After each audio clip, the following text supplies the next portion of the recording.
ہیں۔ یا MCQs کے ہیکس بھی ہوتے ہیں کہ آپ ٹائم کیسے بچا سکتے ہیں. ٹائم کیسے بچا سکتے ہیں. مثال کے طور پہ کئی دفعہ ایسا ہوتا ہے کہ مثال یعنی میں جب MCQs حل کیا کرتا تھا تو جو مجھے ایزی MCQs ہوا کرتے تھے ایک نظر میں سب سے پہلے وہ کر لیے تاکہ میں سیف ہو گیا.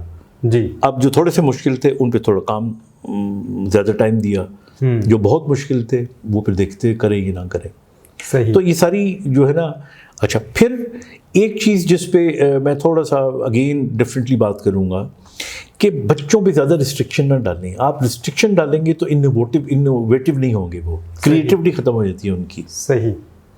مجھے یاد ہے ہمارے یہاں جو ایک کانسیپٹ تھا کہ وہ بچہ جس کے بال چھوٹے ہوں, وہ بچہ جو وقت پہ سو جائے, جو وقت پہ اٹھ جائے, جو ماں باپ کی اور سب کی بہت عزت کرتا ہو, ٹیچر آئیں تو کھڑا ہو جائے, یہ بڑا بیبا اور اچھا بچہ ہے. لیکن اگر میری نظر میں یہ بچہ ایسا ہی ہو لیکن میٹرک کے رزلٹ کے اندر 3rd ڈویژن لے لے تو مجھے ان چیزوں کی ضرورت نہیں ہے. صحیح. مجھے ایسے بچے کی ضرورت ہے وہ عزت احترام جو واجبی سا کرتا ہو لیکن رات کو دیر سے سوتا ہے یا جلدی سوتا ہے. That is also not very. Doctor صاحب بچپن میں ہم وہ پڑھتے تھے نا, وہ خالد میرا بہترین دوست ہے, اور خالد میں زمانے کی تمام جو ہیں وہ اچھائیاں ہوتی تھی. ویسے وہ اتفاق ہے اس کا نام بھی خالد تھا. وہ جو بچپن میں لیکن اب خالد بدل چکا ہے تو اب اس کو اپڈیٹ ہو گیا ہے. اپڈیٹ اس کو ابھی آج کل کی دنیا کے اندر ہی has to be practically successful. اور اچھا سر, اس میں ایک بات میں آپ کی اس کی طرف رہنمائی چاہوں گا کہ آپ نے اس طرح بتایا کہ رپورٹ کارڈ دیکھیں اور اس کے اندر جو ہے اب ہوتا یہ ہے کہ رپورٹ کارڈ, کیونکہ ہماری اورینٹیشن پاکستان میں پیرنٹس کی اب تک یہ ہے کہ سائنس میں اگر آپ جائیں گے تو سکسیزفل ہوں گے. کچھ بچے ہوتے ہیں وہ سائنس میں 70-80% مارکس لے رہے ہوتے ہیں لیکن ایکسیپشنلی گڈ ہوتے ہیں ان اردو, انگلش, اسلامیات, مطالعہ پاکستان جو ہمارے, تو وہ ان کا شوق بھی ہوتا ہے. وہ کہتے ہیں کہ ہمیں اس میں زیادہ مزہ آتا ہے, لیکن پیرنٹس کہتے ہیں کہ اس کا آگے اسکوپ نہیں ہے, یا اس میں آپ ایکسیلنس کیسے حاصل کرو گے, کیونکہ doctor, engineer, army, air force, یہ سارے جو اچھے پروفیشنز ہیں یہ FSC کے بعد زیادہ تر ملتے ہیں. تو ان پیرنٹس کے لیے آپ جو جن کے بچے ایکسیپشنلی گڈ ہیں, آئی تھنک اگر بچہ ایکسیپشنلی گڈ ہے دونوں قسم کے مضمونوں میں جی, تو پھر اس کے ایپٹیچیوڈ اور چوائس کو دیا جائے. دیکھیے کچھ باتیں ہوتی ہیں آپ کتابی کرتے ہو, کچھ باتیں ہوتی ہیں تجربے کے طور پہ کرتے ہو. میں آپ کو اپنی مثال دے دیتا ہوں. جی. میرے 4 بچے ہیں ماشاء اللہ. جو میری سب سے بڑی بیٹی ہے اس کا آرٹسٹک مائنڈ تھا. We wanted her to become a doctor. جی. اور اس نے نمبر سائنسز میں اچھے نہیں لیے, آرٹس میں بہت اچھے نمبر لیے, تو او لیولس میں آگے. دین وی ڈیسائیڈڈ کہ نو. اور وہ آج آرٹسٹکلی اللہ کا شکر ہے کہ شی از ڈوئنگ ویری فائن. جی. اس کے بعد جو 3 بچے ہیں وہ ہمیں لگا کہ سائنس کی طرف زیادہ ہیں اور ان کے مارکس بھی سائنس کے سبجیکٹس میں اچھے آتے رہے, تو وہ تینوں کے تینوں ماشاء اللہ دے آر ڈاکٹرس. بیٹا میرا جو ہے اس نے HSN سے کیا, پھر آغا خان چلا گیا تو یہ امریکہ میں ہے. بیٹی نے MRCP کر لیا.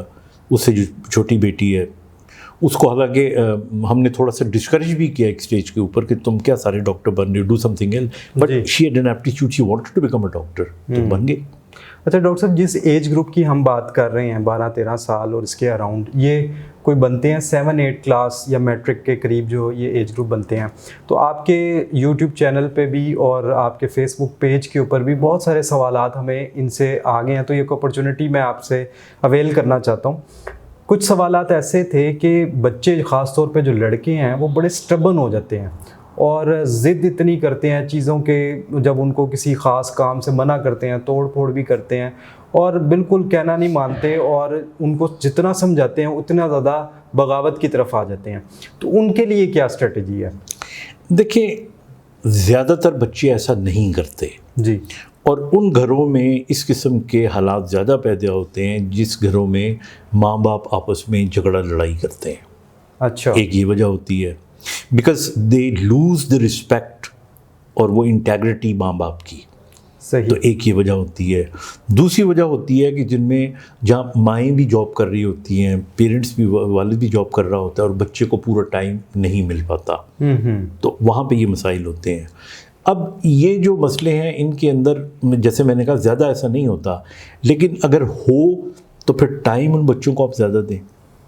اور اسی طرح لڑنا تو ہے ہی بری بات. صحیح. تو پیرنٹس کو رول ماڈل بننا چاہیے, کیونکہ میں نے دیکھا ہے بہت سے نفسیاتی مسائل بھی جو بچوں میں پیدا ہوتے ہیں وہ ماں باپ کے جھگڑوں میں ہوتے ہیں, ان سے ان کو کلو ملتے ہیں, تو اس کو اوائڈ کریں. سر یہ عمر ایسی بھی ہوتی ہے کہ لوگ جو بچہ ہے وہ لڑکا اور لڑکی وہ باہر کی دنیا ایکسپلور بھی کر رہا ہوتا ہے, اس کے دوست بن رہے ہوتے ہیں, تو یہ فیکٹرز کتنے اہم ہیں یا غیر اہم؟ نہیں, یہ تو دیکھیں نا, یہ پلس بھی ہیں اور مائنس بھی ہیں. آج کل کی دنیا میں you have to live in this world.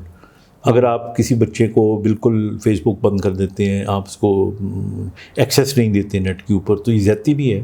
جی. اور اگر وہ ہر وقت فون پہ لگا رہتا ہے تو یہ بھی زیادتی ہے. تو یہ وہ کوشچن ہے کہ جن کا میں یا کوئی نہیں جواب دے سکتا, یہ تو ماں باپ کو خود پتہ ہونا چاہیے. You should have under your supervision, اور آپ اس کا خیال کریں.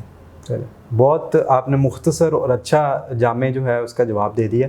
تو میں چاہوں گا اپنے دیکھنے والوں سے کہ آپ اس طرح کے کوئی مسائل, سب کا ہم تو جواب نہیں دے سکیں گے, لیکن جب بھی ہم ڈاکٹر صاحب کے ساتھ سیٹنگ رکھیں گے کوشش کریں گے کہ میکسیمم آپ کے جو سوالات ہیں ان کو ایڈریس کر سکیں. Thank you.